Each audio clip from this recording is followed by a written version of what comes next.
सर्वांना नमस्कार. मी करिश्मा नायर, CEO जिल्हा परिषद जळगाव.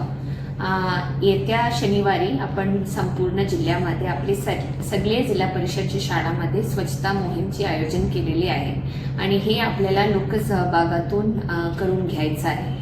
कारण शाळा हे फक्त शिक्षणासाठी एक इमारत नसून एक लिव्हिंग आयडेंटिटी आहे आणि आपले सगळे गावांसाठी एक महत्त्वपूर्ण असं इमारत आणि त्याच्या आजूबाजूची परिसर आहे. तर माझी सगळे ग्रामस्थांना विनंती आहे की तुम्ही सगळ्यांनी शनिवारी ह्या मोहीममध्ये सहभाग नोंदावी आणि आपले सगळे ग्रामपंचायतचे सदस्य, मान्य सरपंच आणि तसेच आपले SMCचे सगळे पदाधिकारी ना पण विनंती आहे की जास्तीत जास्त सहकार ह्या मोहिमामध्ये सहभाग घ्या. थँक्यू.